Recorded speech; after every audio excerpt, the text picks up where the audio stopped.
It's my first cycling race ever. I had never raced a crit before, and I'd only been clipped into my bike for 2 weeks, which clipped in, you have like pedals and you have special shoes, and they literally clip into the pedals. So I'd been clipped in for 2 weeks. That was my first race ever, and there was extremely pro athletes competing like by my side. They do like that for international pro athletes who trained for this race all year. Here comes me, the person who's been riding bikes for maybe 2 months, who had only been clipped in for 2 weeks and decided to race a crit. And of course, that's the first one I do. Yeah. Because my friends are like, hey, you should do this race. Don't worry. You're not going to make it to finals. Just do the qualifying round. You'll get some pro photos. You'll get free Red Bull and a bunch of beer. And I was like, fuck it. Yeah, let me do it. I'm not going to make it to finals. Well, we fucking went to finals. And I was like, shit, what do I do?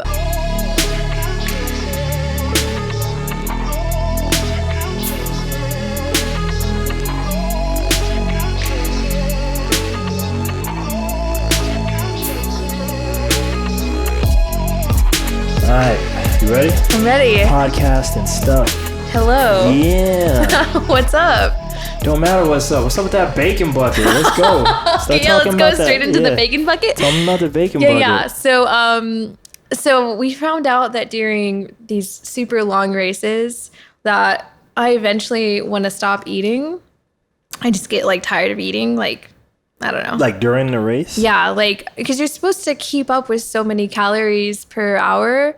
And so at one point I just don't want to eat. And so they had to find a food that I would eat no matter what, which apparently is bacon.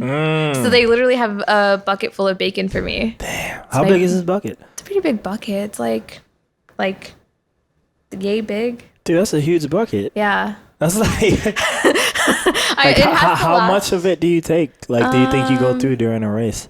I don't know. At least a few pounds. You get like halfway through that bucket? Sometimes. Damn. Sometimes, yeah. Depending on what race I'm doing. And then like my crew will eat the rest of the bacon if there's too much bacon, which honestly there's never too much bacon. So you get almost what do you eat the day before when you're gonna have like that bucket during the race? I just eat a lot of pasta. Oh, okay. So you carb it up. Because I'm like, with that, like you go almost borderline like become keto for like that day. Yeah, man. I was like, just for that day, like you go to ketosis just for bacon. But I don't know how long, if depending on how many carbs you got in your body. I eat a lot of weird stuff when I race. For sure. I've eaten like ramen with like a scoop full of potatoes, and sometimes I'll throw like really flat Coca-Cola. Yeah. I'll throw it in there too because I'm eating really fast. Wait, stop. You said flat Coca-Cola? Yeah. Why? So the carbonation in regular Coca-Cola messes with your stomach. Yeah. So flat Coke doesn't, but it gives you like a sugar rush that you might need. This is the first endorsement for flat soda I've ever heard in my life. Coca-Cola, please make flat Coca. I've been wasting it like by just being disgusted and not drinking it. Apparently I should just pass it to my athlete friends. Yeah, let me, if you have some flat Coke, I'll give you my address and send it to me. I have some trash if you want it. You know, like goodness, that's amazing. So yeah, you saying pasta and flat Coke and what else? Because I just got hung up on sometimes I'll do like a scoop of like mashed potatoes and like cheese, gummy bears. What else is weird? So I think all those are carbs, right? Except what is the gummy bears do? So gummy bears does two things. One, it's sugar, so they can give you a rush. And two, it'll clog you so you don't poop. All right, that's the tech. Secret endurance tech. Yeah. But, is that like a thing? I've heard of carbs a lot for the endurance people, but is sugar a thing too? Like that's a like. Yeah, I mean, thing, like you do on purpose. Like, sometimes you just need, because you're running for, depending on what race you're doing, sometimes you're running from 14 to 30 hours or 30 hours to 72 hours. Have you already done stuff that long? My longest race so far, I think, was 25 hours. Jesus. I feel like the last time we did a podcast, I feel like, right, you were maybe on the cusp of starting to do some of that stuff. So before the first time we talked, I had not done an ultra yet. Okay. So the biggest race I did was like a relay race, which was Austin to Corpus overnight, but I think I only ran like a marathon distance. And then 3 months later after we talked, I did my first ultra, which was a 50K. And then I got hooked. Oh man. I feel like you're crossing. So I just heard, literally just yesterday I finished the episode. I just heard, I'm sure you know Referral, right? Mm-hmm. So I just heard his podcast with Amelia Boone, which I'm sure you might have at least heard of. Yeah. I feel like you're slowly crossing over into their world. Yeah, it's been super fun. I mean, doing like 24-hour races and seeing how far you can push yourself in that time, and then doing 100Ks and 50 milers and stuff has been super fun and interesting and a learning experience for sure. I feel like I've made a lot of mistakes. So this is moment one. Let's see, maybe we can count how many times I bring up me and depression over a girl. This is man. Moment one. Yeah, so, let's do it. Because of that girl on the podcast, I don't mind saying their names, but maybe not on the podcast, but so she got into running to deal with her sadness, right? Mm-hmm. So when I went to visit, I was gonna say part of this other story, but maybe I shouldn't, because that kind of just makes it super obvious who it is. But even though most people who know me knows who it is anyway, but we weren't running, and I did it mainly because I knew it was something she wanted to do. Mm-hmm. But man, so those were my first times like running like now in the current me, like, because I mean the last time I probably did it for real was basketball. But if you've been to Dallas, have you run the Crady Trail yet at all? I haven't. So yeah, we weren't running on that, and it was really messed up because it was like I was living the metaphor. I'm literally running after her. I'm literally chasing her. Yeah. But two, I think I did it 2 days with her, and I think I was starting to understand like some of those like runner highs that people talk about, and I had the internal voice like battling me. It was kind of messed up, cause I think like my voice, at first it was saying all this crazy shit like you got no chance, you can never get her, like it's battling me. But then later it was more like just pushing myself to keep going and like, I don't know, just coming up with mini goals to just kind of finish the run. Because it was a lot of, I was probably doing too much for the 0 level that I'm at. Mm-hmm. But since then, I've experimented with running. And I sometimes wonder, maybe you know better than me, but sometimes I think it's just not for me. Because I like the breathing challenge and I like all of it. Like, but I feel like the stuff I feel maybe later in my bones just reminds me of why I stopped playing basketball. And I'm like, I don't know if it's just growing pains. I maybe need to like slowly do baby steps into it. But sometimes I think maybe just running is not for me. Like, cause I don't know, man. I feel like a soreness here, and it's like for muscles. I know that's okay, but when I feel it in bones or me doing yoga almost every day, like it's the first time I felt any stiffness in my lower back, and I was like, the hell is this? Like, I got into yoga, so I'll never feel this again. I don't want to feel this again. Like, this seems like a bad idea. So I don't know. I just say all that to be like, am I just being a punk or or like, is that just the growing pains of getting into running? Because like, how was it for you when you started? Like, did you feel any of these like weird like sore stiff things? Like I don't even mean your muscles, but like maybe like the shins and the knees and all that. Yeah, no, definitely. I got like shin splits and I was sore. I think it just takes time to build up that endurance and get used to it. Yeah. I don't know, man. I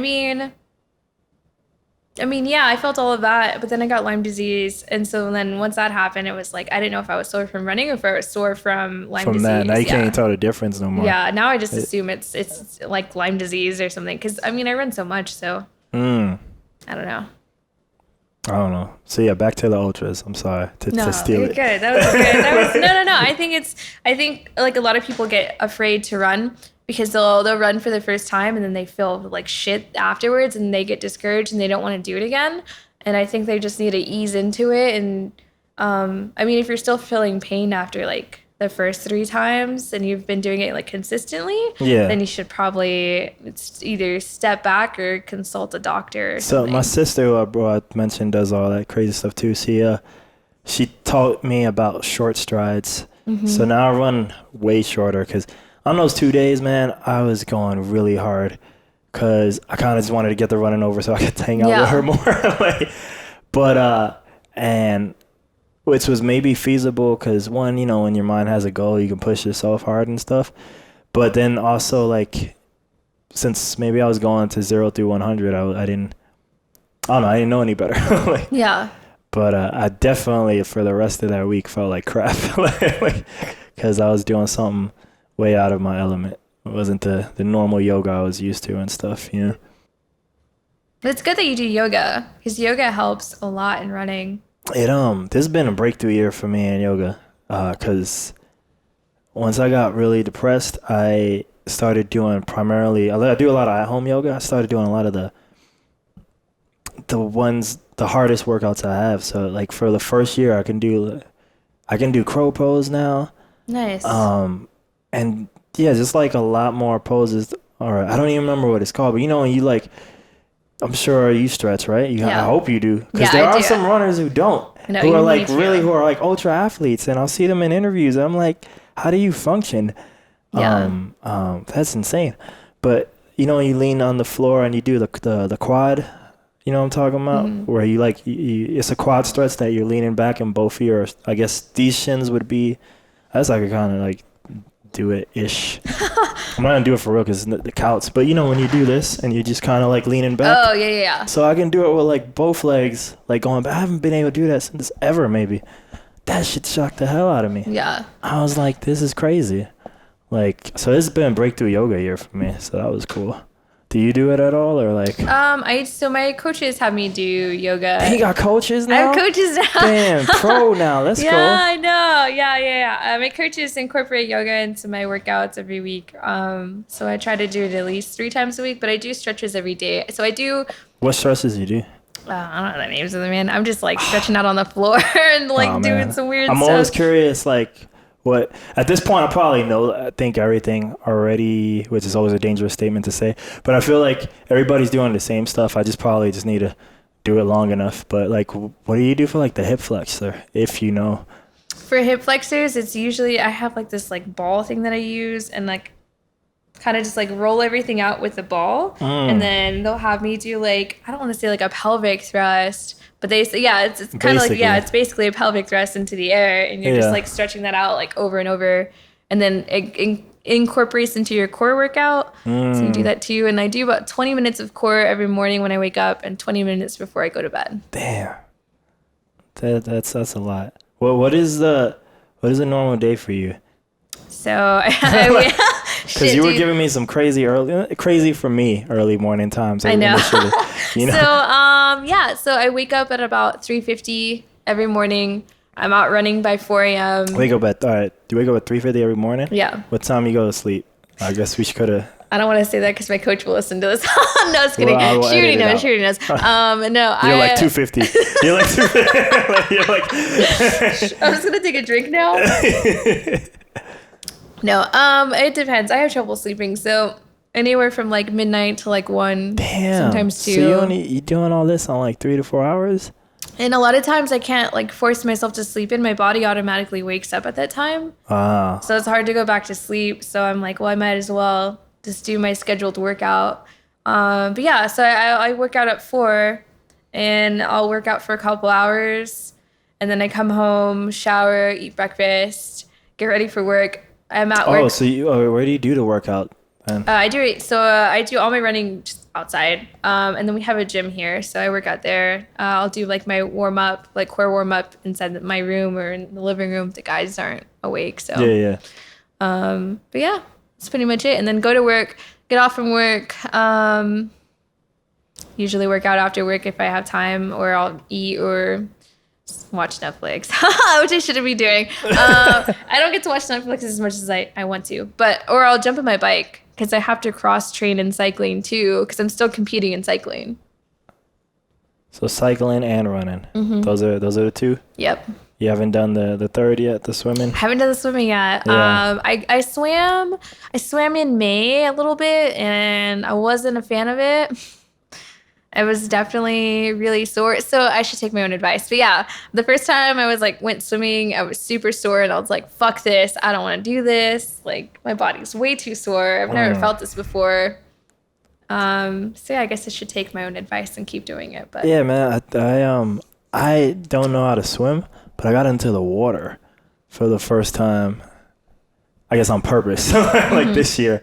My friend kept inviting me to, what is that? A natural pool we got? Barton Springs is so cold. So they kept inviting me there, and I would always say no. And then one day I was like, yeah, because I was like, well, if I don't like, how things are going, let me just start picking the other option. And I liked it, and I still don't know how to swim. He said he was gonna teach me. Maybe one day he will. But I just get in the water, and like you said, it's so cold, and I kind of like it because I do the Wim Hof meditation stuff. You heard of that dude yet or not? Well, part of his thing is like his nickname is like the Iceman, and he'll just do extreme cold or extreme heat is usually like the stuff he sets records in. But it's just cool. Like if I feel like if you can relax and be calm in the cold, it kind of gives you a sense of self-control, like over yourself, I do that instead of ice bath because I take an ice bath like a few times a week. Yeah. Where do you go somewhere? I guess right. I just pour like a fuck ton of ice in my tub. How do you make that much ice? Or do you buy it? I just go buy ice. Yeah. You can also do cryo. Cryo is. Like I want to do that too. Yeah, I do cryo. There's a place here in Alamo Heights. It's like cryo SA or something. They're How long super you stay? cool. They only freeze you for like 3 minutes. Okay. It's super short, but I mean, I kind of like it. So that's more efficient than doing an ice bath because it gets way colder. And you just jump around in there naked. Like, yeah, they give you like mittens and they give you booties and that's it. There's nothing, you don't have any other clothes on. Do you have to have that? Yeah, they won't let you do it without mittens or boots. Really? Why? Yeah. I guess because it's dangerous for you to have it. Because most people don't really have like I guess the control of the tips, right? The ears. Yeah. And Well, so with the mittens, I don't know what they do with the guys, but for the girls, they have you just cover your boobs. And then I guess your feet. I don't know. Wait, so the mittens are to cover your boobs? Is not even for your hands? I mean, I guess it's for. I never asked them before. I was like I'll wait, have to that's ask like them weird. and be like, That's why do we have why do we have mittens on? Yeah. But like no one's there seeing you, right? Well, so there's a person in there with you. Like there's like it's usually a girl. I've never seen a guy there before, but yeah, it's a girl and she turns on the machine and she tells you to turn different ways so that your whole body gets covered. And they put on whatever music you want, so you're just dancing around in a circle for 3 minutes. Are you really dancing? Or I usually dance. Oh, man. Other people just jump up and down, but I just dance. So you comfortable in it already? Yeah. Like how do you breathe in it? Like so I guess you breathe normal at this point? Yeah, you're not like hyperventilating or nothing crazy. I'm not. I don't know if other people are though. Yeah. Because it's definitely a weird. I mean, because you're exposed in there. I mean, they can't see you, but like you're exposed in there, and so I feel like that might be weird for other people. But I got pretty comfortable with it really fast. So then, like, is a cold shower for you like a joke? Basically, it's like, what is this? Yeah. Cold showers feel good. I like super hot showers. But So I've become a fan of hot showers this year. And that's because when I lived here, we didn't have hot water. We had a lukewarm water. So I would just only take cold showers. But now being in Austin, we got hot water. And I started doing hot, cold, hot. But man, my hot showers, that part be taking long because it does feel good. Dude, I take steaming hot showers. Yeah, it does feel good. And I'll do it usually near the max to like the point of trying to get used to where it can burn you or something. But like, I think I just like it. It's just meditative. So I'll usually, which can be a bad, I just get lost in my thoughts. And it's almost like a second meditation for me. I feel that. Yeah, and I'll just be contemplating life. Like, should I go to Phoenix? Or some junk like that. Do you meditate? I feel like I don't meditate. Okay. I don't meditate enough on my own, like during regular time, but I definitely feel like I meditate when I'm racing. The running is the meditation? Yeah. Like I kind of just zone out completely. And then like my body relaxes and I feel like super lightheaded. Lightheaded. And then, it's like, it's really interesting. I get like a lot of stuff figured out when I'm running. What's the last thing you figured out running? It was yesterday, and I feel like we're gonna go into something really deep right now. Do it, hey man. But Or not. It's let's up go to you. here. Yeah. No. Yeah, it's I'm trying to figure out how to say it without being weird because I feel like he'll listen to this eventually, but that's okay. No, so I was seeing someone, or I guess I am seeing someone. Shout out to one of us not being single. I'm not. I'm still single. I'm still single. So that's we the carry catch. the flag together then. Mm-hmm. We carry. We're both independently carrying the flag. Yeah, we are. Shit. Yeah. No. Super nice person. Yeah. Really supportive. Probably like in all my years of sports and stuff, I've never had anyone be this supportive of my running, which is really nice because you train so much. It's kind of hard to meet other people that are not in your sport or not in your scene. So I finally met someone that wasn't in my scene that is supportive of my sport and that's just genuinely trying to, help me finish a race or be there for me. But they didn't want anything serious. So it's kind of like we're like in a weird, awkward situation. And it's like, do I keep seeing you and end up getting attached or because you're never going to want anything other than what we're doing now. So, Is it possible? Is that possible? Is it possible? No. I'm trying to learn from me. Like, are these things possible? Like, I honestly want to believe they are, but I mean, I don't know. Maybe they're not. Sometimes I want to keep this vague as possible, like you said. Yeah. I had. So, like, for the situation I mentioned before, I feel like every time I'm the guy, obviously, right? Because I'm the guy. Because you're a guy. So, Yeah. like, every time I liked the girl and girl only wanted to be friends, even if we did date or didn't date, I feel like so far we don't really end up being friends after, no matter how good friends we were before, Yeah. It just, they kind of make that boundary, and that's kind of. I'm hoping that's not the case for right now. We'll see. But historically, that's been the case for me. However, there's one scenario where we still are friends. However, it was flipped. She liked me.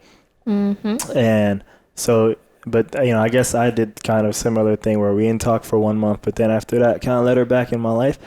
But sometimes I wonder if that was a mistake just because, I'll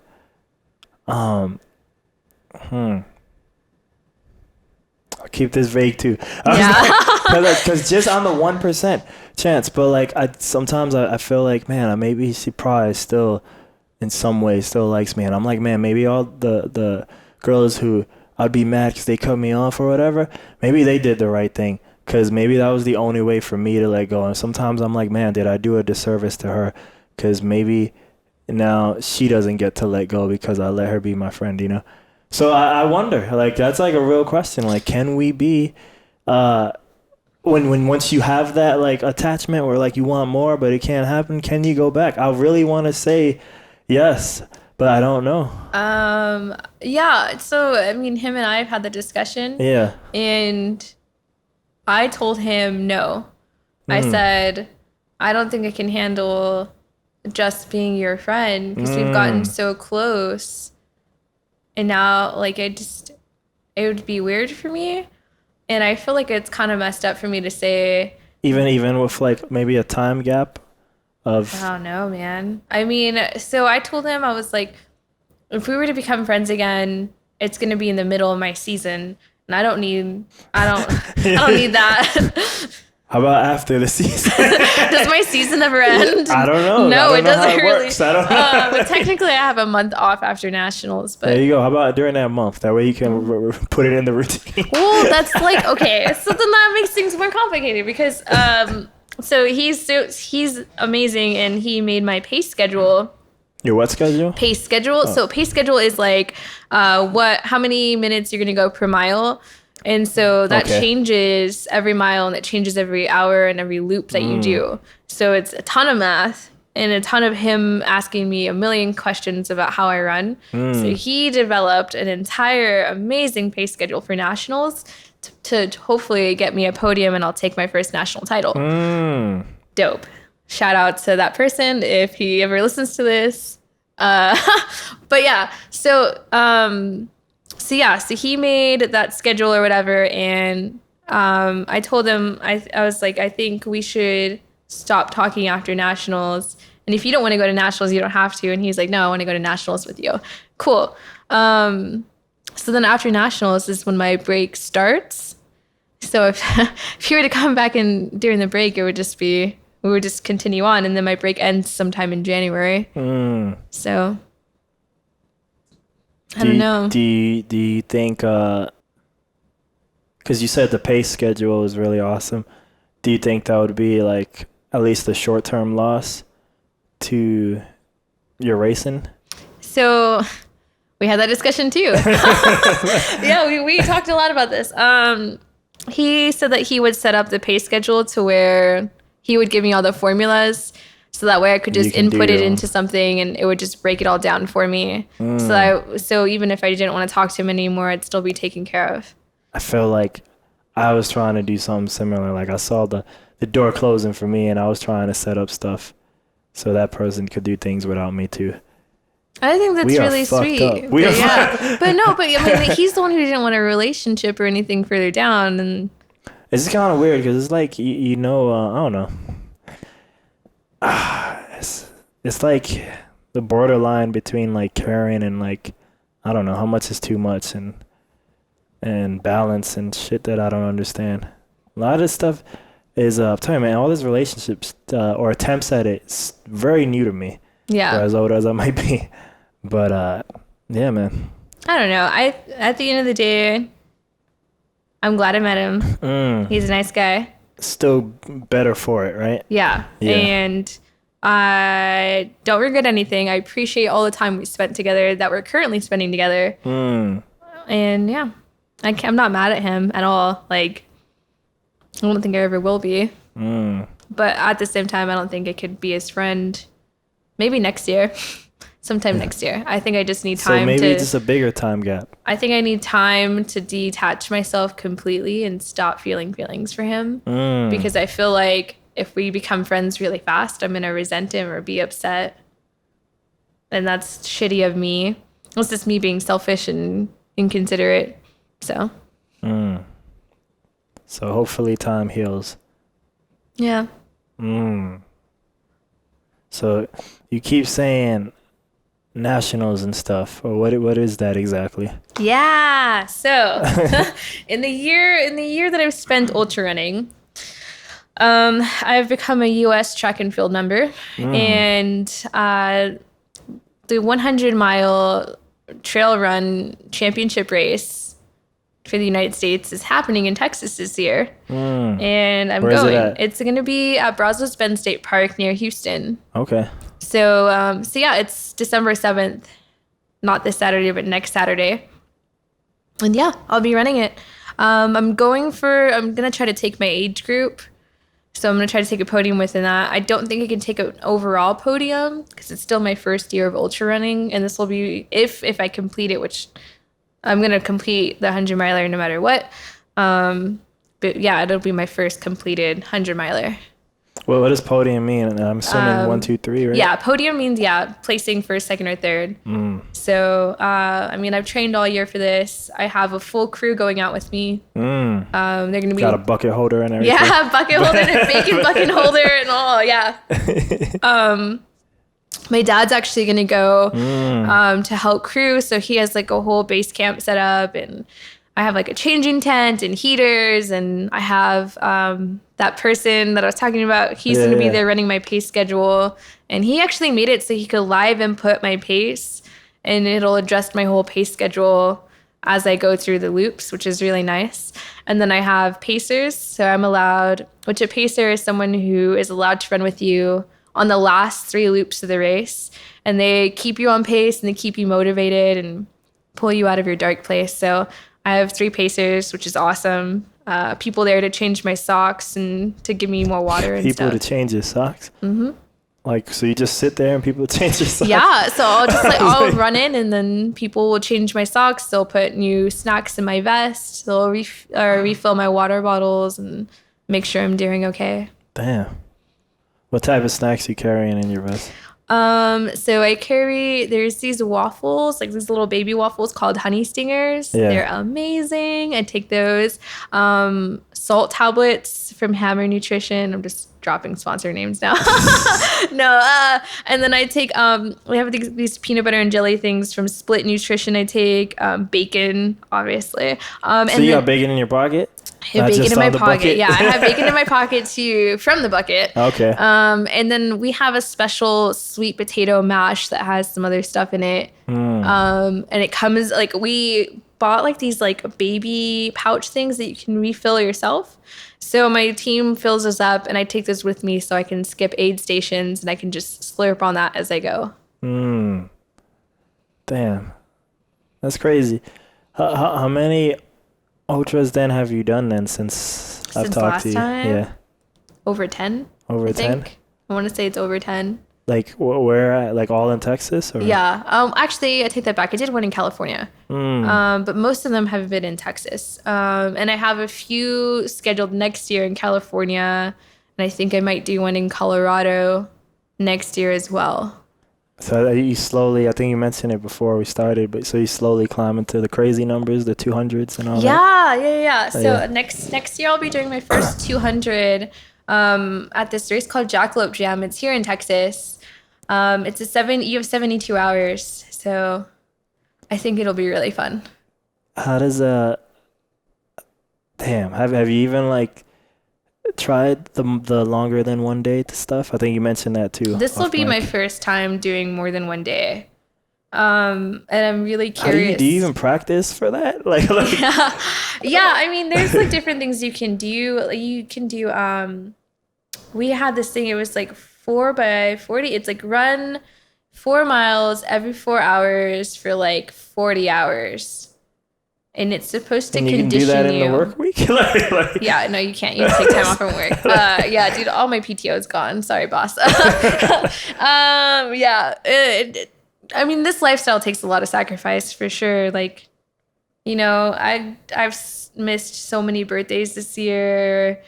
And my parents' birthdays. Like, all my vacation time has gone towards racing and training and recovering. And I go and do like 100K, and I'm like, well, I got to take Monday off because Sunday I'm going to be dead. Monday I'm going to be barely walking again or getting used to eating again and stuff. So, I mean, I think that's why I say like dating's hard, because they have to be okay with this kind of lifestyle. do you almost need and I feel like I'm only just starting to accept that like now, like, and that's probably why I got so down this year. Like people got to be able to do their own thing.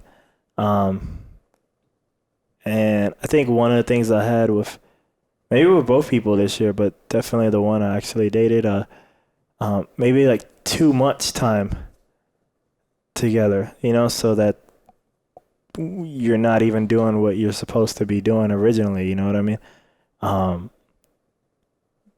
But yeah, almost like just making it another part of your life instead of making the other person your life and stuff like that, But because of that, do you think it almost has to be a person from the world itself?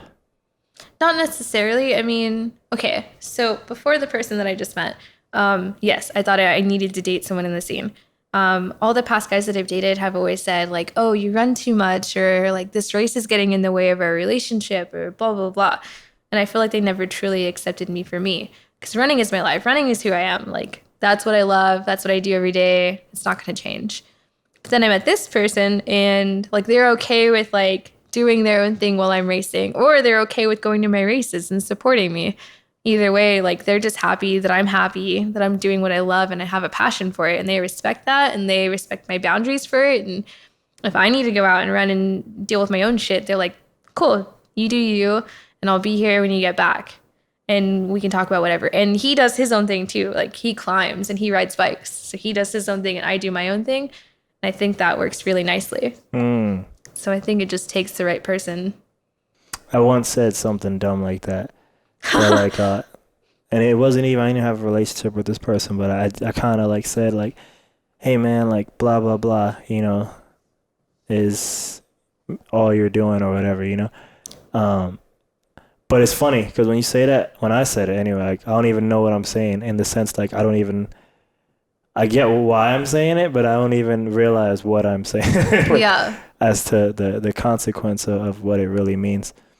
I went bouldering for the first time because you mentioned you rock climbs. Yeah. That I was thinking like, you know what, man? At some point when it makes more sense financially, like maybe, some of us don't have the accolades like you do in running, but like, maybe I hang up my running jersey. Yeah. And maybe I'm like, because I always had this calling for rock climbing. I don't know. I just always felt like it's something I should do. I finally did it in August. I spent like 3 hours doing it. I was meant to spend 5, but that shit takes a lot out of you. And around 3, I was like, all right, this is hurting me now, and I probably shouldn't do it no more. But it's real fun, but it's real taxing. It is. I love it. It takes a lot, but I feel like maybe that can be my running, because it doesn't really hurt unless I'm doing it too long, and then, well, that's because it was my first time, so I got to get used to it, But yeah, no, it's cool. I liked it, and you're using like your whole body and compound movements, and Yeah, it's fun. that's cool, man. That's cool. I want to ask something smart about this stuff you're doing, but I don't know what to ask. I don't know. I mean, ultra I mean, I running. can pull a question out of nowhere, but I was hoping you were going to say something. No. I mean, I don't know, man. Like, I mean, I feel like, so one, a lot has changed since last year. I got serious about my sport. I got coaches, which are awesome. How do you get coaches? So tell me that. How do you get coaches? Like, what's the first one you get? And the same thing with the sponsorships. How do you get sponsorships? Yeah, so... And then a part of me wants to also be greedy and ask for another topo. I think I'm out of topo. All right, fuck it then. My bad. I didn't know I was killing your topo. No. I was like, I would have just took water. I have more topo, but it's not chilled. Yeah, what does that like mean? Like cold? Yeah, it's not cold. I don't care. You want a warm topo? Is that bad? I don't know. I'm not like a topo master. I mean, it's not gonna... Okay. I don't know. Take 2-second break. With coaches, so you can go through like a local running store, and usually they have coaches, or you could just research what coaches are available in your city. So the first coaches I had were with San Antonio Running Company, and they were awesome. What is that? San Antonio Running Company was a running store. They just RIP.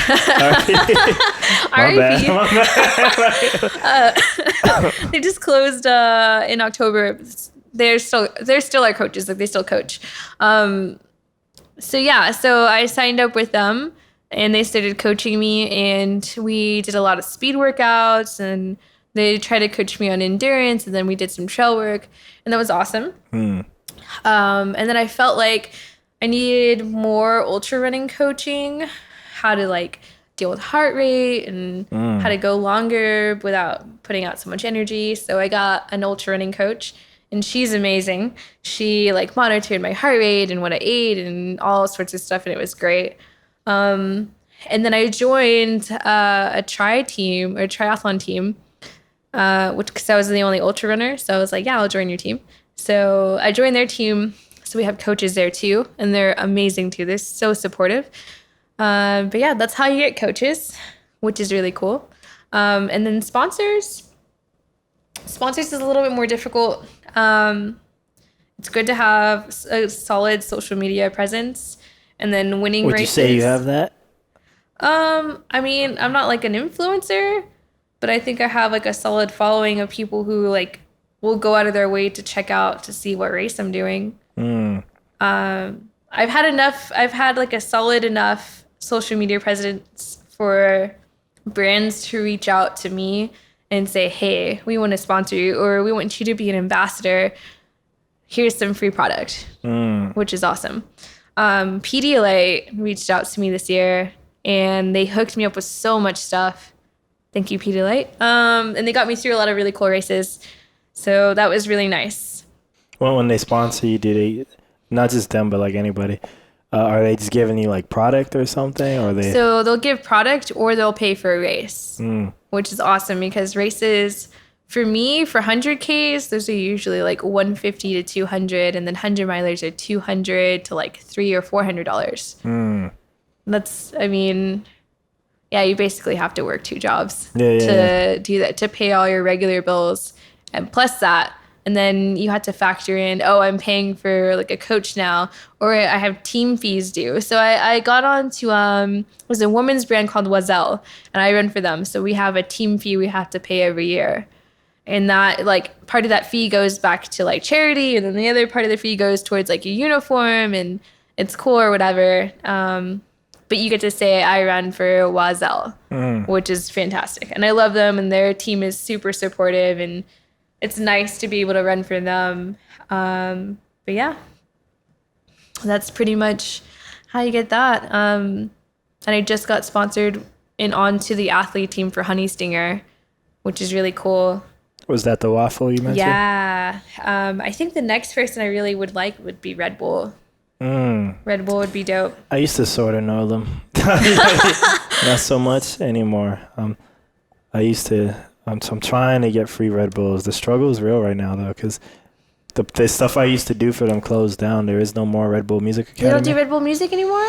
Not Red Bull Music Academy. That's wow. done. I'm sure they'll do some type of music thingy here and there, but that stuff's done. It just, I don't know. I don't know the real reason. They put out some PC letter in March or some shit as to why, but looking at it, outside looking in, like, or maybe I had one foot in, whatever I had in. Yeah, sometimes I wonder, man, like, and now I see some of their stuff in esports. I still wonder. I'm like, what are their goals here? Like, because I feel like a lot of times they're aiming at niches, and I'm like, you guys are the rich company with money. I guess you know, this shit, you know if it's working or not. Yeah. I just look, but they don't do it no more. But they used to do monthly $3 shows in Austin, and I'm like, who is this helping? I'm like, yeah. I'm like, I'm sure this ain't enough to cover the artists they booked, you know?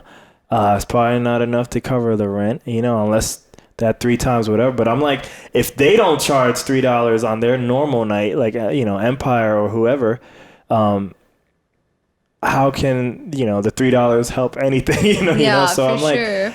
I'm like, is the brand awareness like really helping? Is this like doing it? And I'll see the same thing they do it with esports and video games, and I'm like, all right, it's less than 1,000 people watching this online. It's less than there's only a couple of hundred here if the event is big enough. Maybe on the stuff they did this weekend, so there's 0 audience, so there's nobody live. So now it's just whoever's watching online on Twitch. I'm like, well, you guys know what's up. I mean, this must be working, right? You're doing it, Yeah. but sometimes I wonder. I'm like, because there's definitely a lot of niche targeting for that. But I used to know. I think he left. I used to know the athlete guy for Texas. So I could have linked you up with him. So, but I mean, theoretically, I could probably still reach out to him. But I believe he moved on to somewhere else. But he probably knows whoever replaced him. Yeah. But yeah. Anyway, I'm still trying to get free Red Bulls. So the lady who has control over that now, because the person who used to give it to me, she moved to NorCal. The lady who has control of that now, that was her birthday. And but she's been ignoring my messages, but she responded to the birthday wish, so we'll see. Let's hope. That's all. I forgot the name of I used to have her I probably still do have her contact. The lady who used to do marketing here for Red Bull, but she moved. Which one? She's blonde. Which one? Which one? Yeah, I know. Ah, shit, I can't remember. I have her on Instagram. I don't remember. I kind of wish I got to know her more though, and I don't know if she just did this out of pity or something, but like we hung out once. We were just supposed to meet up to hang out. And I just hung out with her for like 6 hours. Oh, wow. Like, and we just talked like forever. And it was like real easy to do it. And I don't know if she just kept going for what, but I'm like, but then at the end, I just said, man, hey, you're really pretty. And then we never got again. And I was like, and I wasn't even trying to hit on her or nothing. I was just like, you know, and it was just funny because I would always bring up like the first time we met, she reported me to stuff because she thought I was giving her an attitude. And that's when you. Yeah. And she was, she just, we just had a really bad start. I was like, she was the person who threw me under the bus, but it worked out in the end. You know? But I just would have liked to hang out with her more because I'm like, man, so I felt like we probably could have been decent friends, but she would just always be busy marketing it up. So yeah, I was friends with So we were working together to get stuff ready for Red Bull Last Stand, which was cool because I ended up competing in Red Bull Last Stand the last year I was here. Really?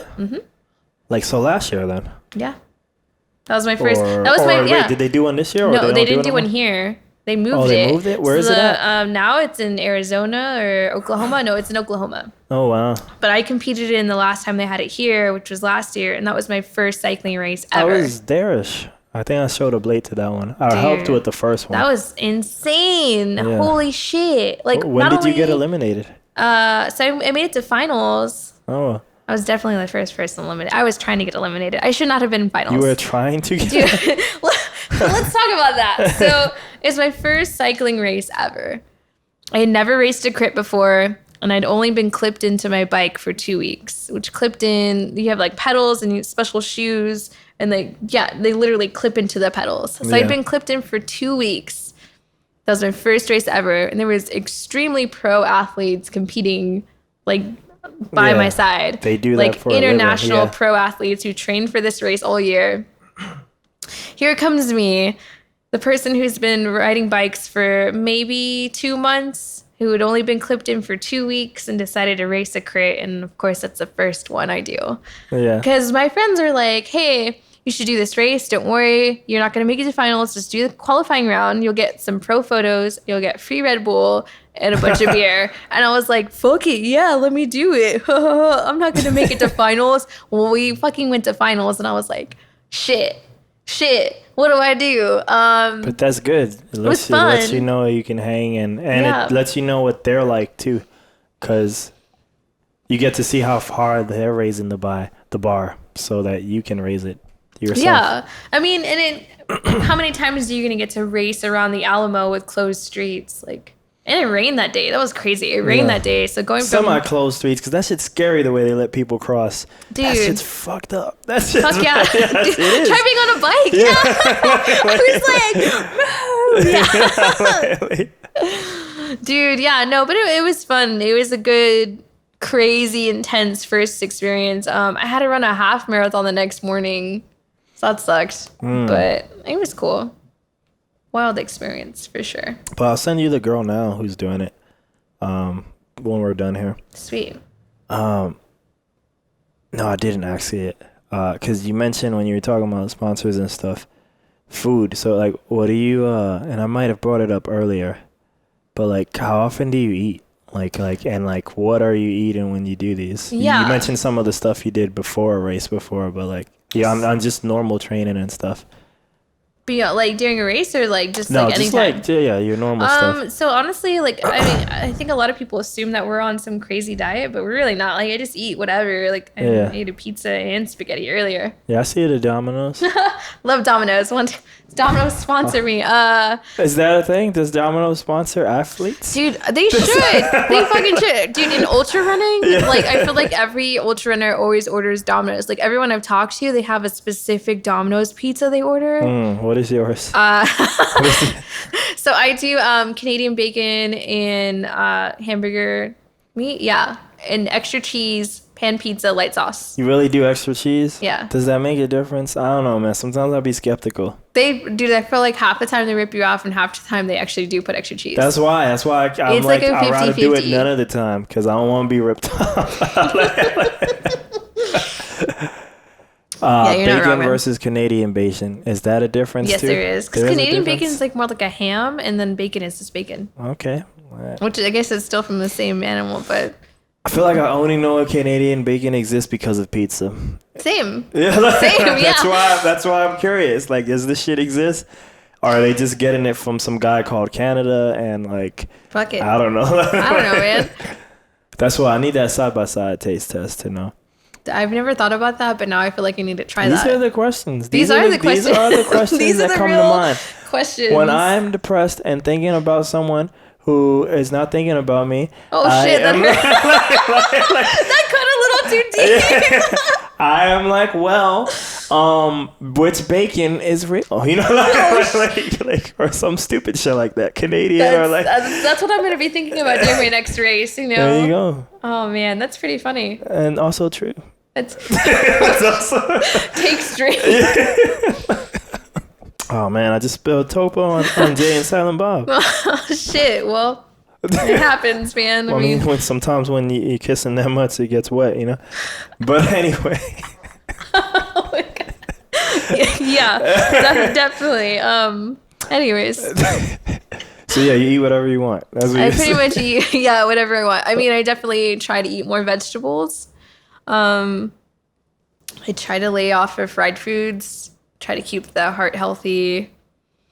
But I mean, I'll still go ham on some tacos, like especially after like a really You long do live run. in San Antonio. Oh You yeah. do live Fuck yeah. Okay. Yeah. Let me just say that San Antonio will forever have better tacos Here we than go. Austin. Here we go. I knew where you were going. I was like, I sensed it.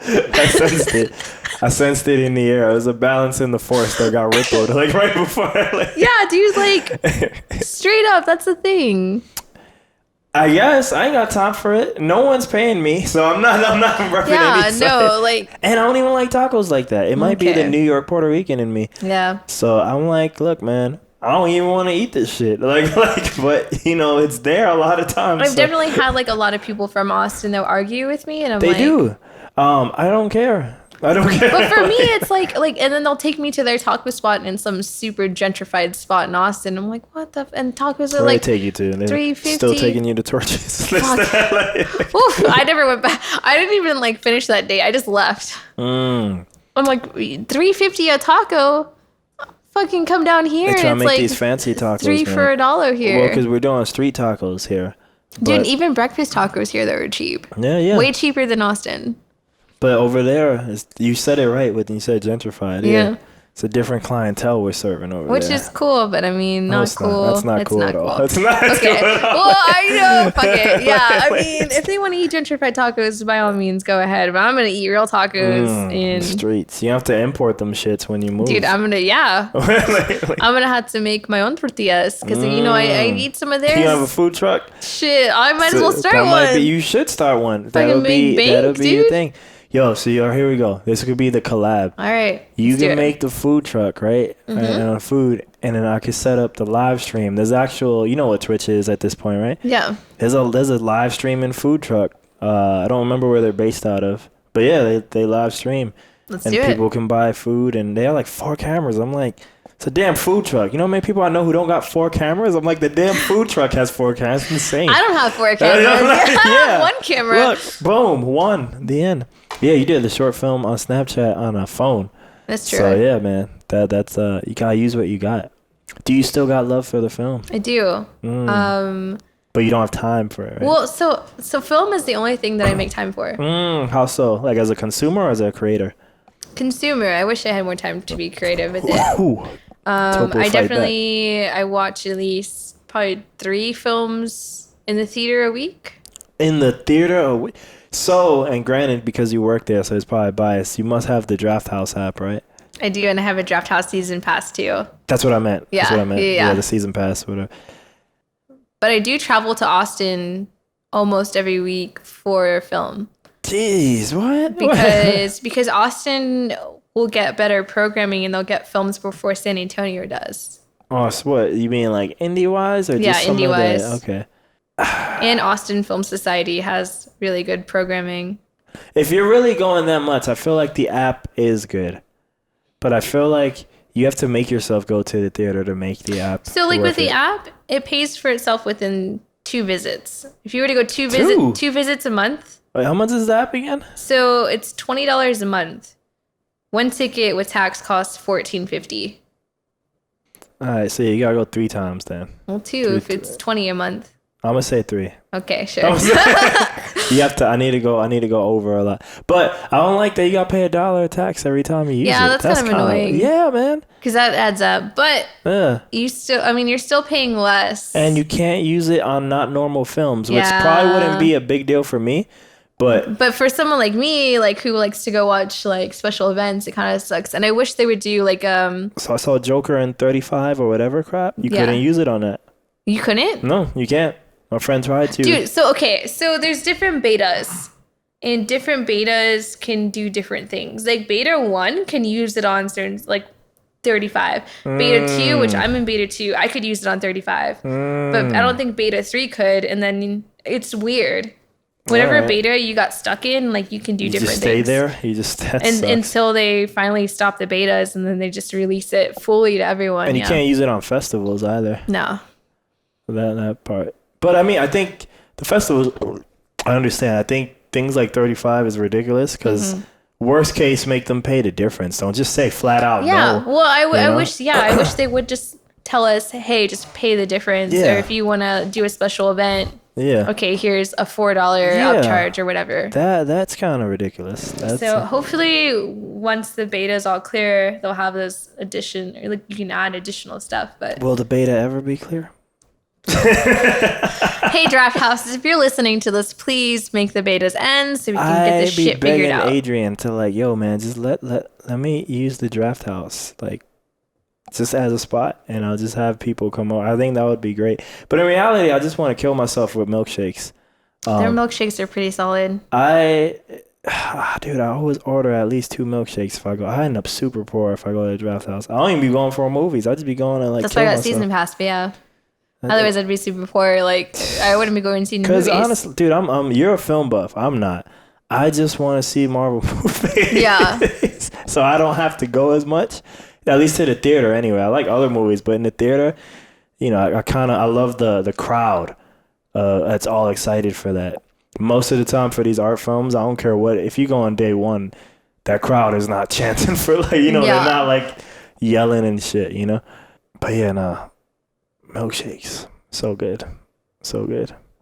Anyway, I just think it would be cool to do it like at the draft house, but that would probably not happen. I would probably need to podcast. Yeah, but I would probably need like a what did he call one of these things, a fan base?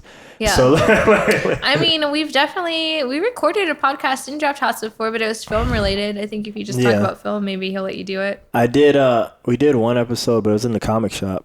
That's where I interviewed Adrian and Ernest in their comic shop. So I think I was able to get away from that. And then they gave us milkshakes, and that was nice.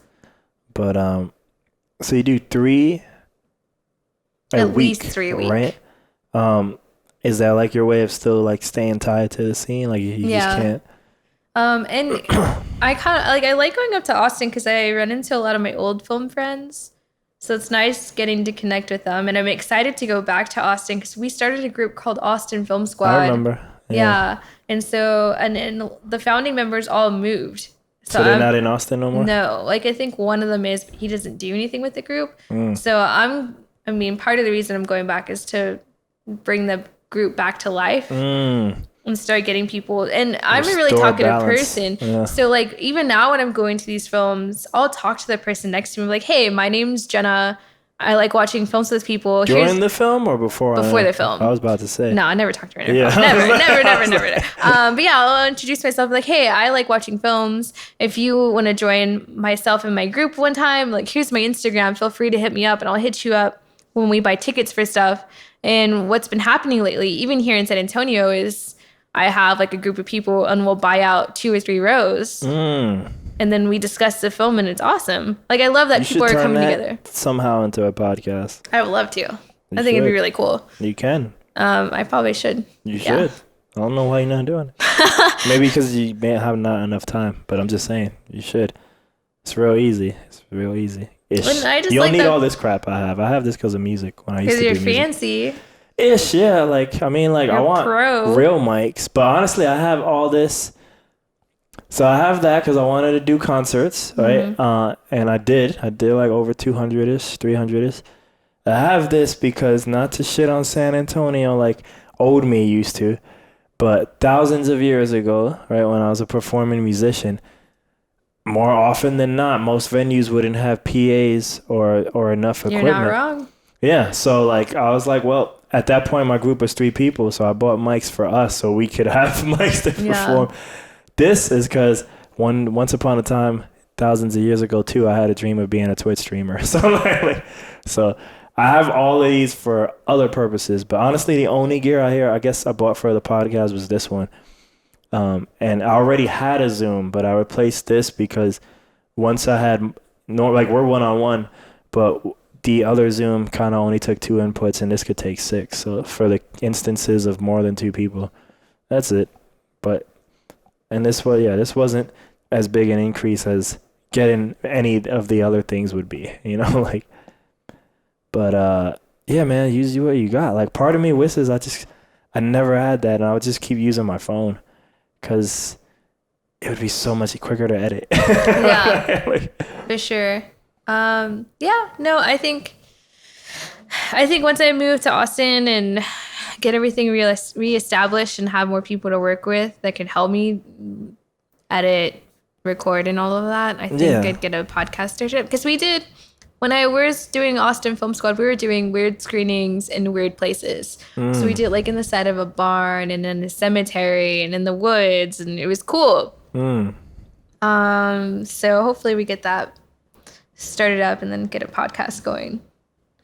Because and a lot of good stuff came from Austin Film School. Like 2 of our people got married, and they're still together. They're amazing. They're super nice people.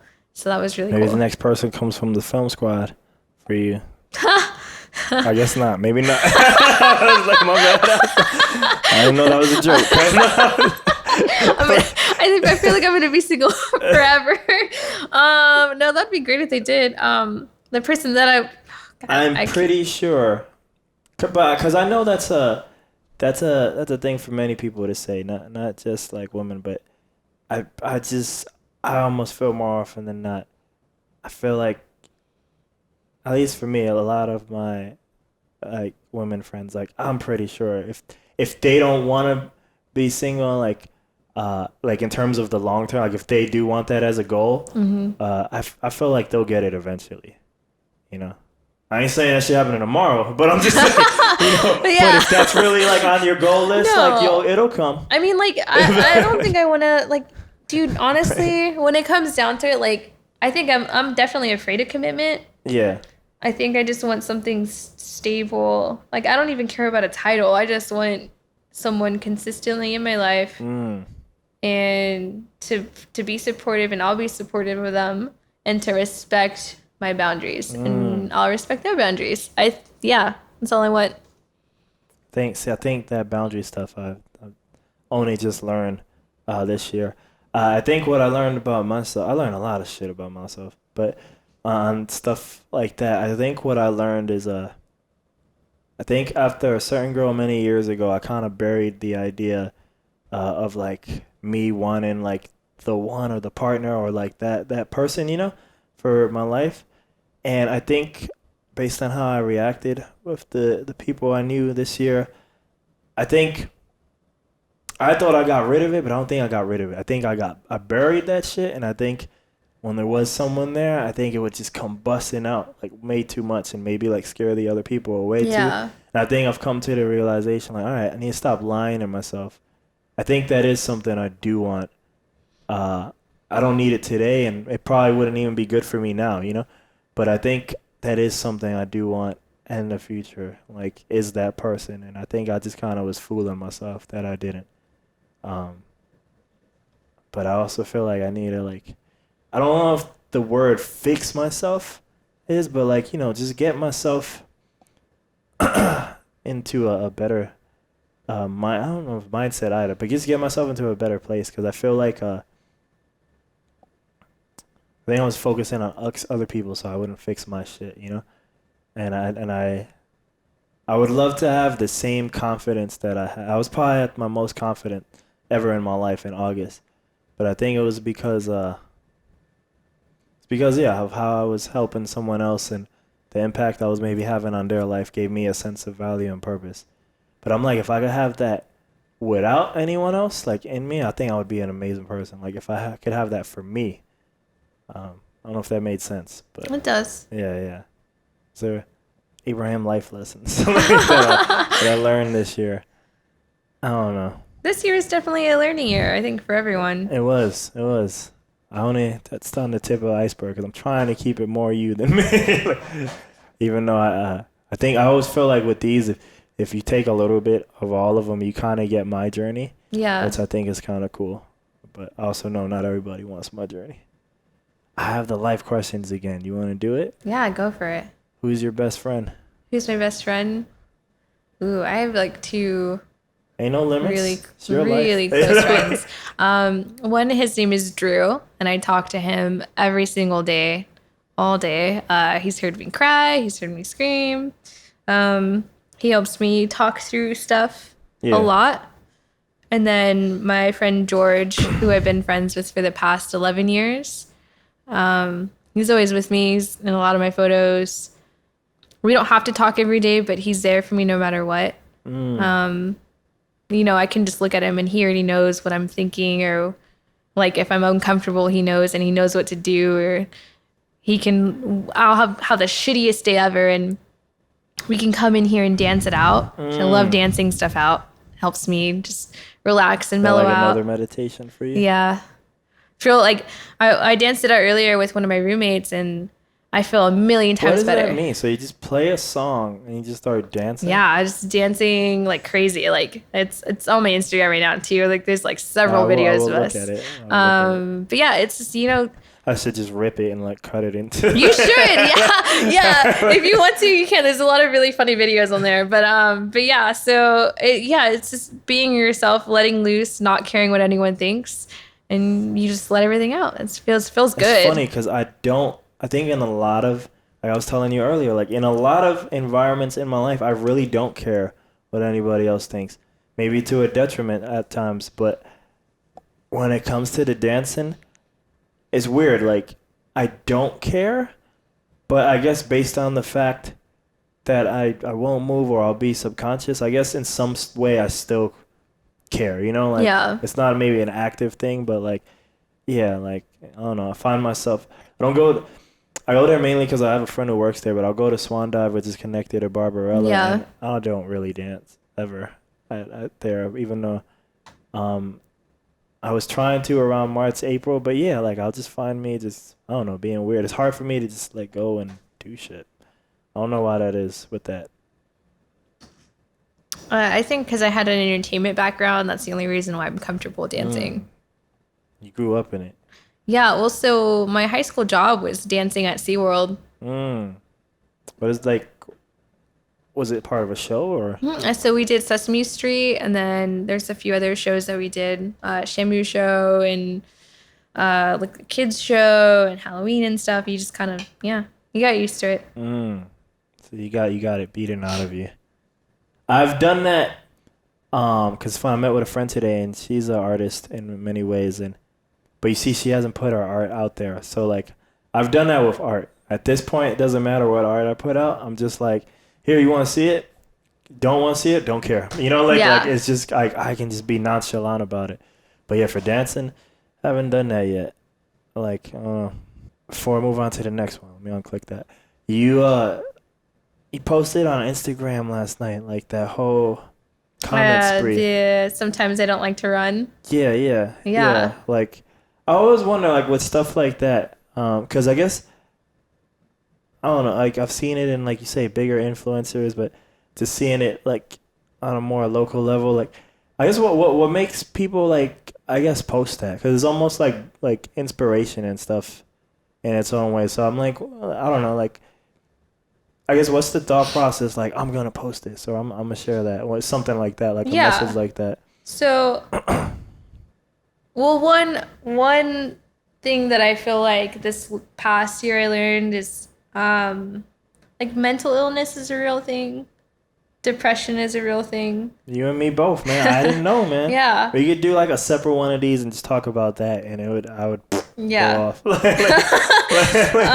And you know, I'll have people come up to me in public and they'll be like, "Oh my God, like how was your last race?" Like people I don't even know. Yeah. But they follow me on Instagram or they've heard about me through someone else and they're like, "Oh, you're that girl that runs a lot." And I'm like, "Yeah, it's me." And like a lot of people are like, they kind of just assume like everything's always the groovy. Like I'm always happy and I'm always super stoked to go run and I have like this perfect life. And because that's what it shows, or at least looks like. Yeah, that's what it looks like. Yeah. And so, I mean, yeah, yesterday I was having a really shitty day and I thought about it for a while and I'm like, man, like people think like I have it made. And I feel like it's important for me to let people know that I don't, like that I do struggle. Like stuff does bother me. It does get to me. And I feel like I need to let people know it's okay. Like if they're going through stuff, it's fine. Like I'm right there with you. Don't ever think I'm like above that. Because if anything, I'm probably worse. And so I think like me posting that was just my way of saying like, hey, like don't ever be afraid to talk about it and don't ever be afraid that you're the only person that's there because you're not. Trust me, we're all there. We're all hating it. And people, even like beginner runners, I get that a lot. Like they say like, oh, like these miles are so easy for you and you just do it like nothing. And I'm like, no, like sometimes I'll go out for a run and I come back after 2 miles or even a mile and I'm like, I don't want to do this. Like, and I think it's important for people to know that like it's not perfect for everyone. It's probably not perfect for anyone. Like it's a struggle. It's something that we deal with every day. And it's gotten to the point almost where running sometimes becomes like a job to me and it begins to not be fun, but then you just have to just fall back into your pace and you have to remember, you know, why you enjoy that passion or why you love it.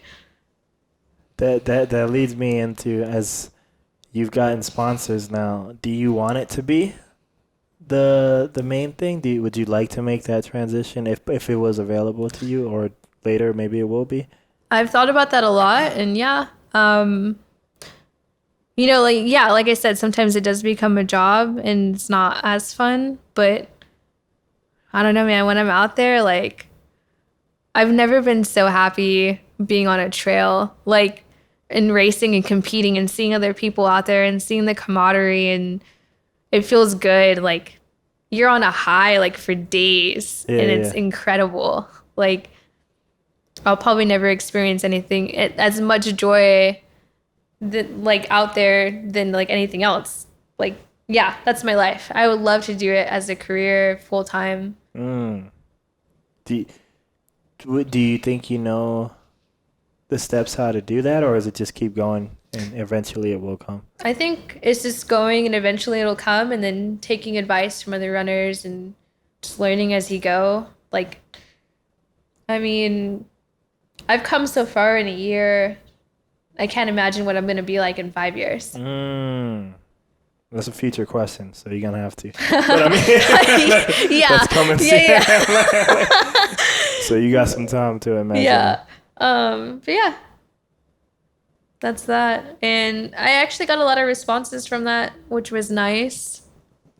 A lot of people said they needed to hear that and it made them go out for a run or it made them go out for a ride. And it's nice to like hear other people say like, yeah, they relate to that. That brings to mind, because even like just recently, like I don't have like a big fan base for any of the stuff I do, but there are still people who mess with it, you know, on all the levels. And I still remember certain moments, yeah, like and I think because I don't have the fan base, it does happen to me, and I've turned off the blinders a lot, so I can miss it and overlook it when people do. Because I mean, someone reached out to me in Serbia, and they think I'm living like this amazing life. Yeah. Because they see the clips, you know, but they're clips. A lot of it isn't. I almost today's the first day I posted in like 2 weeks. I can go more into that, but maybe off camera. But like, and I don't even know if I really like. I got like a few more clips, but I felt like I was doing it more for them, for the people because they give me their time. I might as well just make a clip or something.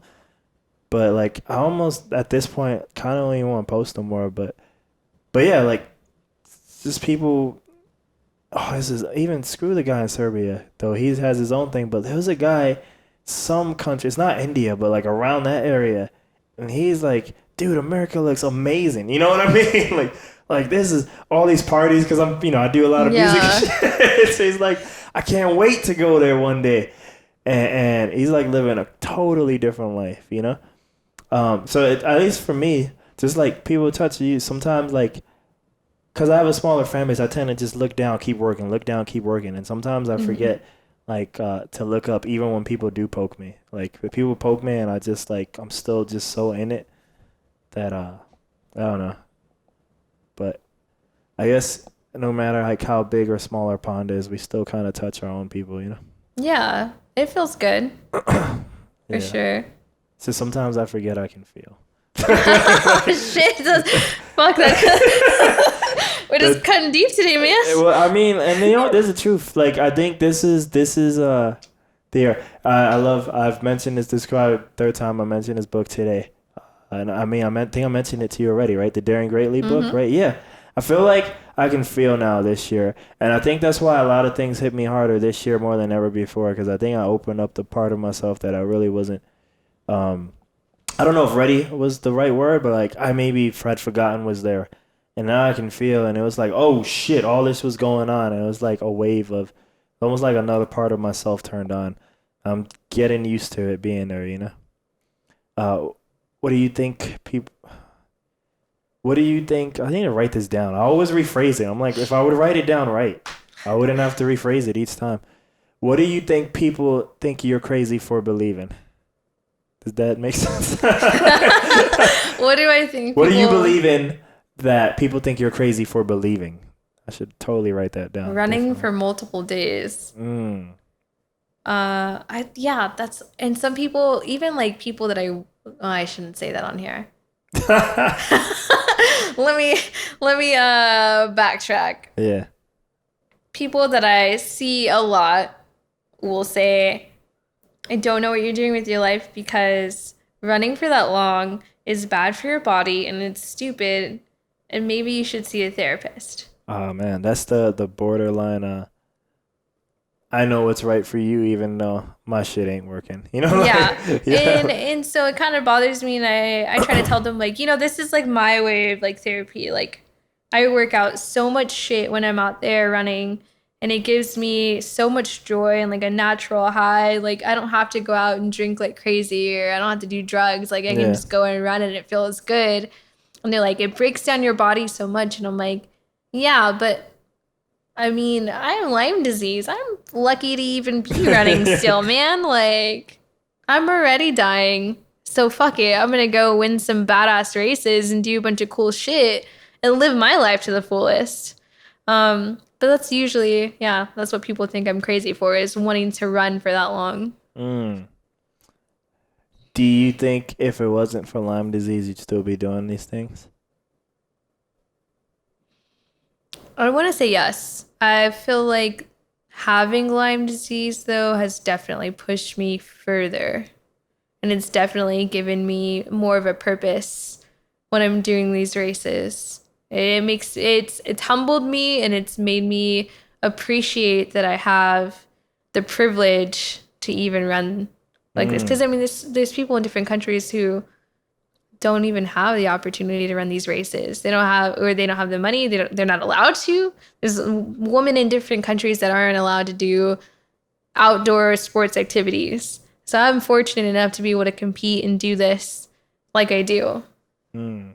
If you were rich, how would you live your life? I honestly think I would just live a pretty simple life still. I think with ultra running, it's definitely made me less materialistic. Yeah. I don't remember the last time I bought new clothes. That's because you got awesome sponsored shorts. You're not wrong. But yeah, no, I mean, most of the time I'm just in running shorts and a shirt. You know, I don't need a lot to be happy. Ultra running has made me realize, like, I don't need to go and get my nails done. I don't need to go out and buy like new makeup and stuff. I'm fine. I'm running makes me happy, and being outdoors makes me happy. So if I was rich, I think I would just buy a cabin somewhere where there's nice elevation and then go run all the time. There you go.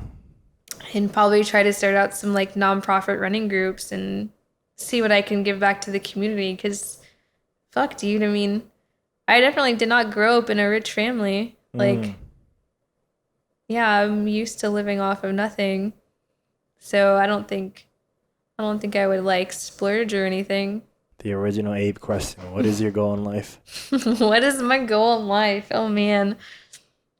I think my goal in life is to keep surviving Lyme disease. For as long as I can. Just keep running. And to help other people be comfortable with running if they want it. You So I'm pretty sure, right, because of the shape that you're in, that helps you with the Lyme disease, right? Um, Damn, there was a question there. It just left me. No, but because of the shape that you're in, it helps you with that. But damn, did it really leave? Like, I think the question, I was like, if I say it again, it'll come back, but it's not coming back. That's incredible. It happens. No, it don't. No, it don't. I think like I just started doing these podcasts again, but I'm still getting used to it. And I'm definitely way better now, man. But like I couldn't do it during my little depression spell. I did only one, and that's because we scheduled that shit like 2 months, and I didn't want to reschedule it again. But yo, I sucked that day. I don't know how it comes off if you watch it, but I sucked that day. Because I only could think of that person. So even though I was talking to you, I just had the person in mind, you know. But what was I saying? It will come back. I'm gonna make it come back. Question won't be worth it I don't at know. all. I'm lost now too. You want to help people with Lyme disease, and you were saying, Yeah, I was talking okay, about. thank you. That's what it was. Um, aside from the benefits of the you being in shape, do you have to do anything else to, I guess, keep that at bay? So there's stuff I can do, but I don't do, Okay. which is taking more antibiotics. And then some doctors have said going vegan would help. Mm, Obviously, with my bacon bucket, that's not gonna happen. yeah. I feel like a lot of my friends been doing that lately, man. And they're not even like trying to save the animals or nothing. I Yeah, feel they're like they've been doing it as a health thing. And yeah, it's definitely a health thing. For me, I've tried it and didn't work for me. I felt like I was you tried it starving before the myself. podcast, right? I think, yeah, before the first one. And it didn't really help. So what I've learned is meditation helps. Working yourself through the pain. So I have like severe arthritis, and I have nerve damage. And I can definitely feel it. And it's a lot of calming myself down mentally and telling myself, "Hey, it doesn't hurt that bad. Hey, it's not gonna hurt forever. Just keep doing what you're doing and relax yourself." And that's helped a lot. There's definitely like bad days. Like I'll be sleeping and I'll wake up with like it feels like someone's stabbing me in my leg, and I have a pretty high pain tolerance now because of it, but it's like unbearable to the point where I'll wake up and my leg shoots up and it's just pointing, Is and I this can't why you control have the it. trouble sleeping? Yeah, that's one of the main reasons. And I feel like it just makes me really restless, and so I only get a few hours of sleep a night, which kind of sucks. But we're gonna work on it. Like my doctors recommended like having all the lights off and not using your phone X amount of hours before, and not eating after a certain time. So that's helped. But I mean, some nights, it's bad. So sometimes I'll just go for a run and try to tire myself out, and either it'll work Can or you do not. that for an endurance runner who's like Yeah. trying to do like day runs? Like, Yeah, I know. It kind of do sucks because you it have to takes run forever. like a day to get to sleep? So I get tired. And, honestly, after these big races, I don't sleep normal. Like, I sleep maybe for a couple of hours, even less. And I don't Also, you eat. don't even have like this the full recovery cycle. Yeah. Yeah. Like, your body's just out of whack. Like, after this 100-miler, I don't know. I told my crew, I was like, is there any way we can sedate me? Like, after this race? Because I'm not going to want to sleep. Like, I'll probably get home and I'll probably crash for a couple of hours, and then I'm going to wake up again because my body is going to be so used to being like, oh, we're running off for low energy and we need to stay awake. That's what my body's going to be wanting to do. Can you because I know like my sister will do it, and I think other people like when she's like a RN, so she works night shift, but she'll constantly bounce back and forth. Can you take some type of pill or something to put you to sleep, or does that not work on It you? doesn't really work anymore. Somebody just recommended aLrboosh PM. I think I might try that. But I'm allergic to Benadryl, though. Mm. That's what a lot of people tell me to take. Like, well, I want to stay alive. Yeah. You're like, Yeah. you're like- And yeah, I mean, melatonin doesn't really work for me anymore. Normal sleeping pills don't really work for me anymore. I think I just built up a tolerance, or I don't know. Damn. I've talked to my doctors about it, and they're like, we want to hold off on giving you prescribed sleeping medication for as long as we can, because we don't want you to get hooked on it or anything. I'm like, well, I need to sleep at some point, so. Do you think you can keep up in the endurance game? Since you make it seem like you're just not resting or resting enough. Yeah, I don't know. I mean, so there's like, okay, so if I have someone sleeping in my bed with me, I'll knock out and I sleep great. So It's the real reason you want someone. You don't I even know. want someone. You just want to go to sleep. I just want to go to sleep with someone. Yeah, yeah. If anyone wants to be my sleeping buddy, hit me up. No. Isn't that like a pay service, right? That is a pay service. Yeah. I'm not willing to pay for it. I don't make that much money to pay for that. Sponsors. What's just up? saying, like one of those services.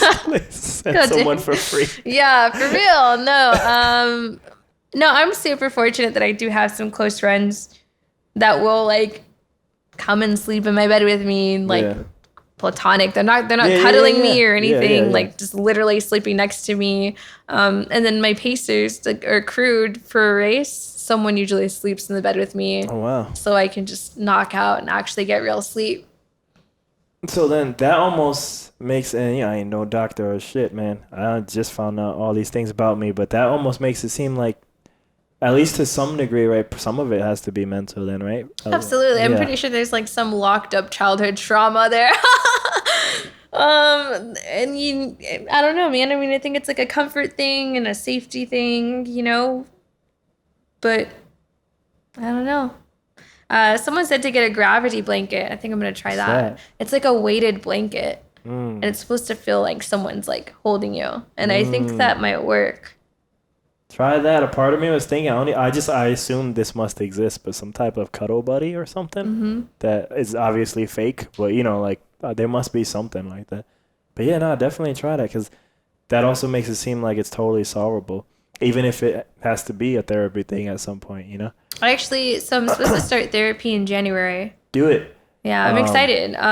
Because, again, like mental illness is a real thing. And I feel like people don't realize that it is a real thing. And especially in sports, like pro sports and stuff, people don't realize like, hey, we're going through shit and we're suffering and we need help. Like, if there's one thing I learned this year, there are, and I'm not talking about religion, but there are, it's just for people who do believe and stuff, there are no gods, man, because like everybody I've been attracted to are like it's usually because they have this thing that they're really good at or really amazing at, and when they're doing that thing, like just like you when you're running, you seem probably like the shit, and you just seem like, wow, if that person can do this, they must be the shit everywhere, Yeah. So you only see them in that light, and then you learn the rest of their life, and it's like, oh my gosh, like, wow. Yeah. Yeah. And I try to be open about that as much as I can, because I feel like people like should never think like I'm above them or I have this perfect life, and that's like you have to have this perfect life to get to where I'm at. I think everyone should know, like, if you're poor or if you have shit going on, you can still be where I'm at, because I was super fucking poor and I definitely had a lot of shit going on my entire life. Like, definitely had some childhood trauma, like, but it's totally doable to get to where I'm at now, even if you were there. Like, yeah, I mean, I definitely want to do it at some point, but yeah, it just costs money right now, and through decisions of my own creation, there's a lot of money gaps right now. Yeah. So at some point, I'm open to it, but for now, shout out to all my friends, because they're my therapists, because I just shit out all my shit through them. Like I said, I don't post as much, but essentially the rhymes were doing it. But I think the rhymes, man, I would get messages from people that are like thinking I'm gonna kill myself. And I'm like, no, dude, it's just rhymes. It's my just friends that really know me, every time I sign up for a big race, they're like, hey, are you okay? Do you need to talk? And I'm like, 300 miles? Oh, man, this girl's going crazy. Yeah, they're like, you just signed up for 3 really big races, Jenna. What's going on? You want to talk about it, or should I come over? And I'm like, yeah, let's talk about it. So, yeah, that's how I do it now. Honestly, even this shit, because then I get to shit out little bits here, That's how I do it. I don't hopefully people don't hate me for it. But like, 3 things thankful for in life. 3 things that I'm thankful for in my life is my crew. 'Cause they've seen me broken down completely. and in my most vulnerable state, and they're still there with me at the end of the day. I'm thankful to be able to run still because a lot of people who have had Lyme disease died. So I'm very fortunate to still be alive and running and moving and doing all the things that I'm doing. And the third thing I think would have to be I'm thankful to just be a woman, you know? Um, I feel like within the past few years, like women have really stepped up to make sure that they're heard. And it makes me really proud to be a woman and to be doing the things that I'm doing in my sport and to take a lead and makes me really happy. So I number two, what you said for number two. I don't know if it's the right word, but man, sometimes I'm like, I don't know if I'm jealous or I want to find that for me. Because sometimes I'm like, I feel like I'm not grateful enough for my own life, no matter what bad has happened in it, you know? And I think some people have had like a disease that has taken them to death's door or close to it. I feel like it gives them a perspective that, you know, allows them to maybe put things in the proper order, you know? yeah. And sometimes I feel like maybe I lack that, you know? I'm not sure. I'll say this part because even if I think it shouldn't go, I'll edit it out. What you said, number three, I feel like I just, you know, I'm just also guilty. I just felt guilty. But like I said, like that girl, man, I'm telling you, man, that fucked me up in more ways you'll probably ever know from what I'm describing. But yeah, she made me rethink all my relationships with women. Just because I ended up, you know, like, and she's apologized for this, so I don't fault her for it, but I ended up maybe getting to know her like too well. But in a lot of ways, maybe I didn't get to know her. I just got to know all her pain. And it was just almost maybe it was so much that maybe I lived it in a form of vicariously through her. And then I wrote her rhymes, right? That I only meant to do once, but I didn't. I wrote a fucking whole book. Like, Yeah. and by doing that, I transcribed her life essentially into rhymes, you know? And a lot of it, again, was her pain. So I have those images just burned in my my mind because when you're doing that, that's what happened. And I can just see those things again and again. And it sucks. And it's like, shit. And yeah, some of this will probably be edited out. And I think the other thing I learned this year, but other people who trust me to talk to me, I feel like everyone, and I guess it should be obvious, but, you know, I don't know, I'm naive or whatever. I feel like every girl, man, that I know, it seems like has had some form of like sexual trauma or something dumb to them, you know? Yeah. And yeah. And no, those are the things I've been learning this year. And yeah. So I don't know if any of that made sense. I'm just saying stuff. Where you see yourself 3 years in the future, not 5, but 3. Yeah, 3. Still running, still doing ultras, bigger races, qualifying more. Hopefully sponsored by bigger brands, by a shoe company, aka Solomon. Would love to be sponsored by them. There you go. You should just cut that part and tag them in it. Yeah. Since I only run with their shoes and I've only podiumed with their shoes. Yeah, that'd be really cool. You know, and still surviving, living, not taking shit from people, not wasting time on people who don't really care about me. That's where I see myself in 3 years. What is the perfect day? The perfect day is like 70 degrees outside, running on a trail, not having to touch my phone the whole day. And then eating pizza right after. I agree with the pizza and the not touching of the phone.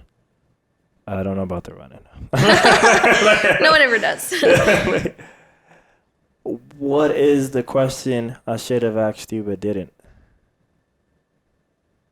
How am I doing mentally? How are you doing mentally? Shitty. Shitty. Yeah. Why? There's stuff going on in like my personal love life. There's a lot of stress and a lot of pressure for me to take my first national title next week.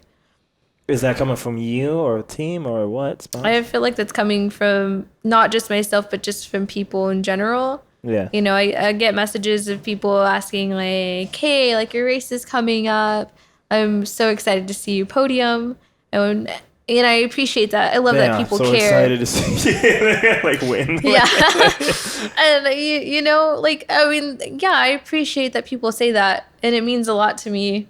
I think it just like definitely puts the pressure on and you think about that during a race and you're like, I don't want to let people down. Or the fact that like my dad is going, that's going to be my dad's first big race with me. And then the fact that like my closest friends, one of my friends is flying in from California just to pace me for 16 miles. And that means a lot to me. The guy that I'm seeing, like, even after all the shit that we're going through and him knowing that we're going to end after nationals, he's still going to go just to be there for me, to support me and make sure I do well and, give me anything that I need that I'm going to need out there. So I want to do well. And I think it's just a lot of stress and a lot of pressure. And I think closer to the race, I'll mellow out and I'll go into my own zone and it'll be fine. But until then, it's just kind of like, whoa, it's a lot. But whatever. I feel like just hearing that just makes me think of stuff. I don't know. I keep responding to your stuff. I don't know if I should. No, go on. I don't know, because I feel like I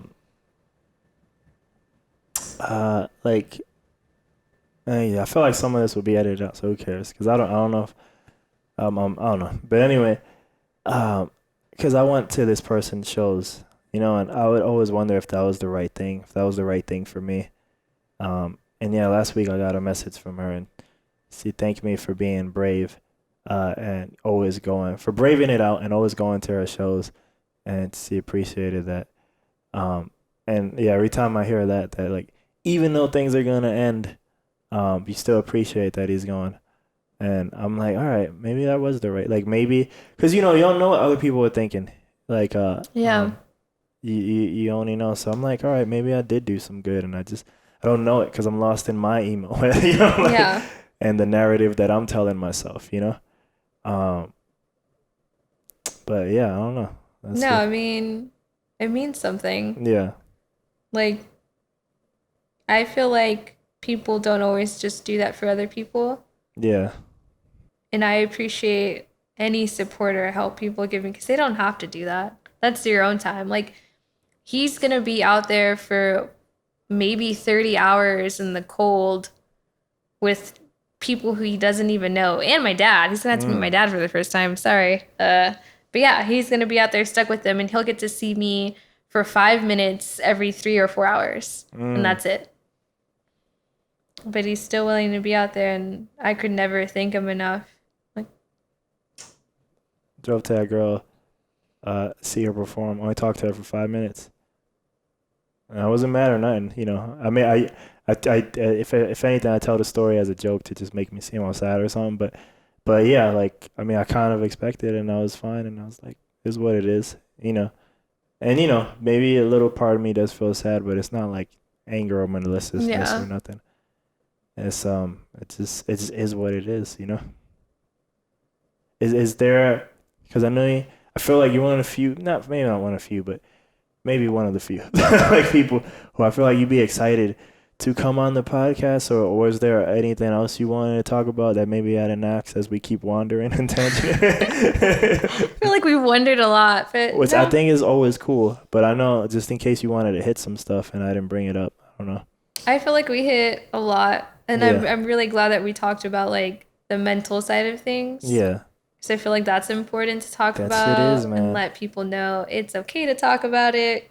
Because that's the big thing that I learned this year is it's okay to talk about how you feel. It's okay to have a mental illness. It's okay to be depressed. It's okay to have anxiety. Like, that's something that I think I've struggled with for years. And this year, I really paid attention to it and like got help and took time to just step away. And if I needed to cry something out, I'd cry something out. If I needed to dance it out, I'd dance it out. Go run or stop talking to people. Like this was the first year that I told my friends, hey, I don't want to go out. I want to stay in. I just want to be by myself. If you can respect that, cool. And they did. And they were there for me when I needed them. And, you know, shit happens. I want to cry so much. I even have it. I told her this. I have it in my eyes right now. Like my eyes are like they're tearing up, you know? But dude, it can be so hard to get it out, yeah. for me. I don't know why. It just won't come out. Like for her, I'm sure there was probably some moments where a tear or something, but it can be hard for me to like really, really cry. I don't know why. It's been like that for a while, so maybe something happened that I just didn't even notice. Yeah. But I think one of the last times where like just some actual tears came, and this is silly, man, but I love my superhero shit. But there, yeah. What is it called? I think it's called shit, I don't know. It's a Justice League animated movie, but basically Flash fucks up and, you know, creates another alternate time universe. But in this time universe, instead of Batman, his parents dying, which I'm sure you know that story, right? I don't know how big you are in Batman, but anyway, Bruce Wayne gets shot, right? So the parents live, right? And the dad becomes Batman, you know? So he becomes Batman because, you know, obviously his son dies, right? But, you know, Bruce Wayne never gets to know his dad. So that Flash is walking in between both worlds, and he becomes friends with the other Batman. He tells him about Bruce Wayne, and he gives him a letter before he goes back. And so he gives that letter back to Bruce Wayne, normal Batman, you know? And normal Batman's doing his I'm hard as rock, tough as nails thing. Ain't even looking at Flash. He's just working. But then Flash just hands him a note. And he's like, yo, that's my dad's handwriting. And he looks at it. And then like tears like come down from his eyes. And you know, like I'm watching that. My dad's dead already too. And that made me cry. And even right now, like it's starting to come up. And I think that was one of the last times I cried. Like where it came out for real. But man, like a lot of times like it'll just well up. And it's like welling up now, but it won't come out. But I feel like if I can get it to come out, I'd probably feel real better. You feel good, yeah. Yeah. So I would love to know it's not letting me cry. Sometimes it's a struggle. There's a lot of times when I really want to cry. Yeah. Nothing comes out. Some films will make me cry, and so I'll purposely watch it just so I can get it out. Cause I try to watch that same scene to make it come out too. Yeah, dude. Dude, the Mr. Rogers movie that just came out, I cried like 5 times. I haven't seen that, but I saw the doc. I heard the documentary was really good. Yeah. Yes, doc was good. The movie was really good, and it hit like close to home for sure. And I definitely started crying during that. I was like, oh shit. But it was really good. And I'm glad I got to cry because it's not easy to cry all the time. So. I don't know. Like, it's not. Man, I'm telling you, if I could just break. I do well up a lot, but man, I would love to let the faucets ring out and get it out. But yeah, man. If you ain't got nothing else, I guess where can the people find you? The people can find me on Instagram. My tag is Hello Jenna Lou, JENNALOU. Why hello? I don't know if I've asked that. I don't know how I started. I think was Jenna Lou taken or something like that? Probably. And I just thought saying, you know, people should always say like hi, hello. Like I think it's always nice to greet people. Gives them, I don't know, an example of how to greet me. There you go. Hello. Yeah. Hello. Don't be afraid to say hello. I mean, New York Abe wouldn't have said hello. So I think it's a Texas thing or a Southern thing. I'm much better now, but I could still see me being like, I don't know if intimidate is the right word, but like, man, just weird. Like, just I don't know, saying hello to people I don't know. It's still like maybe it's not as hard as it was like for New York Aid, but it can still be it's like a thought. Yeah. I have to like do it. Like, say hi or something. I don't know, but that's the main spot. Just the Instagram. Mm-hmm. No website yet. No website yet. Yeah. Soon. YET yet. Next podcast. Next podcast, I'll have a website and I'll be sponsored by shoes. Hopefully. Let's go. Let's do. Yeah. Those are the goals. Last words. Last words. Don't be afraid to get help. And don't be afraid to talk about feelings. There you go. Bake that chicken, smoke that turkey. Boosh. Fire pizza way.